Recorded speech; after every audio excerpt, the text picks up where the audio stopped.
Fala pessoal, tudo bem? Professor Luiz Gustavo. Moçada, seguinte, a ideia desse vídeo é a gente conversar um pouquinho sobre critérios de desempate nas licitações, né? Não raras vezes, né, numa concorrência, num pregão, enfim, você pode se deparar com uma situação de empate, em que duas ou mais propostas tenham as mesmas condições, todas elas atendam ao edital, o preço delas seja compatível com aquilo que o edital possui. Claro, aí você tem que olhar para o critério de julgamento, né, para o tipo de licitação, para realmente ver quais essas propostas que estão empatadas, né? Mas aí a gente parte do princípio que todas elas atendem ao edital, atendem aos critérios de julgamento, e aí chegamos a uma situação de empate, né? Quais os critérios de desempate, pessoal? O que a lei fala para nós desempatarmos uma proposta, né? Muitas das vezes tem gente que comete o equívoco de falar, ah não, a gente sorteia, né? Só que cuidado, pessoal, sorteio é o último estágio de uma série de procedimentos que devem ser feitos anteriormente, né? Isso tudo está tratado na Lei 8666, no artigo 3º da lei, tá? Então, o artigo 3º da lei, parágrafo 2º, fala bem isso, ó. Em igualdade de condições, como critério de desempate, será assegurada preferência sucessivamente aos bens e serviços. E aí vem 4 incisos do artigo 3º da 8666, parágrafo 2º, né? Notem, pessoal, que de cara que a gente pode observar, não está escrito sorteio aqui, tá? O sorteio vai estar previsto no artigo mais à frente, no artigo 45, que já eu mostro para vocês. Mas o que as bancas adoram cobrar? Se vocês sabem essa sequência aqui, né? Se o candidato conhece essa sequência. E o sorteio está lá na frente, é o último estágio de uma sequência de 5 etapas aí, né? O sorteio é apenas o 5º critério de desempate. Você tem 4 critérios de desempate anteriores, precedentes ao sorteio. E um a um a gente precisa ir verificando, né? Primeiro critério de desempate, pessoal, empresas, né, aliás, bens e serviços produzidos no país. Esse é o primeiro critério. E a gente pode ir fazendo meio que um mnemônico, né?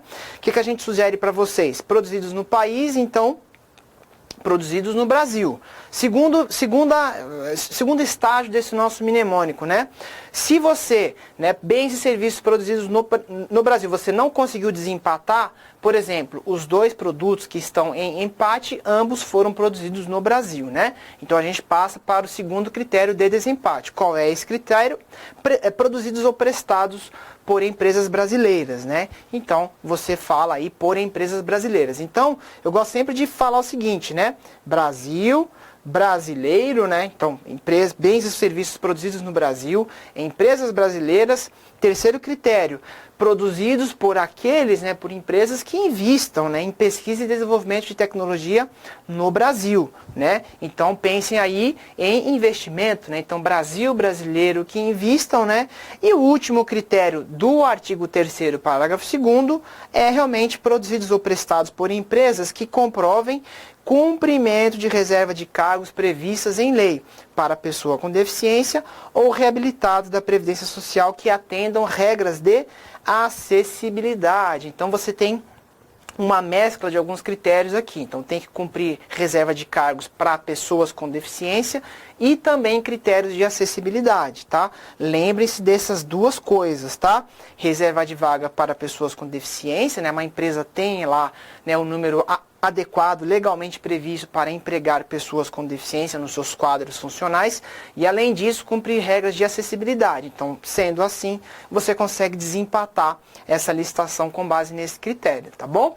Então, Brasil, brasileiro que invista em acessibilidade, tá bom? Lembrem-se disso. E, além da acessibilidade, pessoal, a questão de cumprir as vagas das empresas, né, nas empresas, né, para as pessoas com deficiência. Ter lá um número mínimo, pelo menos, legal de pessoas, né, de funcionários, enfim, portadores de deficiência. As empresas são obrigadas a cumprir um certo percentual, a depender do número de empregados totais, né, que essa empresa possui, né? Esse percentual vai de 2 até 5%, a depender do número de funcionários que a empresa possui, tá bom? Então, produzidos no Brasil, por empresas brasileiras que investam em acessibilidade. Então, o nosso mnemônico é mais esse, né? Brasil, brasileiro que investe em acessibilidade. Então, eu acho que é uma maneira de você raciocinar com o artigo 3º, parágrafo 2º. Agora, eu coloco para vocês em acessibilidade de sorteio. Então, Brasil brasileiro que investe em acessibilidade de sorteio. E da onde veio o sorteio? O sorteio veio do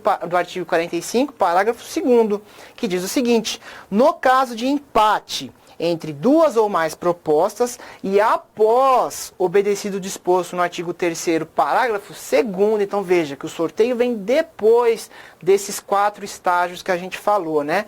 A classificação se fará obrigatoriamente por sorteio. Então, beleza, o sorteio existe, pessoal. Não é errado falar que sorteio é critério de desempate. Ele é, só que ele é o último, ele é o 5º critério de uma lista de 5 critérios, né? Você tem que esgotar, primeiramente, todos os 4 critérios do parágrafo 2º do artigo 3º, para aí sim podermos cogitar da hipótese de fazer um sorteio entre as propostas, tá? Mas não se pode partir diretamente para o sorteio. Precisamos cumprir, primeiro, empresas brasileiras que invistam, melhor dizendo, produtos ou bens produzidos no Brasil por empresas brasileiras que invistam em tecnologia no Brasil e que tenham acessibilidade e o número mínimo de deficientes, né, nos seus quadros, tá bom? Se nenhum desses 4 critérios serviu nessa ordem para desempatar a proposta, aí sim a gente passa para o sorteio, tá? Sorteio é um ato público para o qual todos os licitantes, todos aqueles que participaram de alguma maneira da licitação, serão convocados, vedado qualquer outro processo. Beleza? Então, gente, rápidas palavrinhas aí, só para ficar claro, e é uma coisa que as bancas gostam de cobrar em prova, tá? Se vocês sabem bem aí os critérios de desempate dessa lei, tá bom? Então, artigo 3º, parágrafo 2º, artigo 45, parágrafo 2º, são importantes e são os critérios de julgamento. Cuidado que sorteio é o último critério, tá bom? Mas ele existe, só que tem que ser depois dos critérios do artigo 3º, parágrafo 2º. Beleza? Então é isso, moçada. Bons estudos para vocês, fiquem com Deus e até um próximo vídeo. E aí, pessoal, gostaram do vídeo? Bom, então dê um like pra gente, clica no joinha, tá? Compartilhe com aqueles que também estão nessa luta aí para passar em um concurso público, né? Se inscreva no nosso canal e acione aí o sininho para você receber as nossas notificações de vídeos novos, beleza? Um abraço!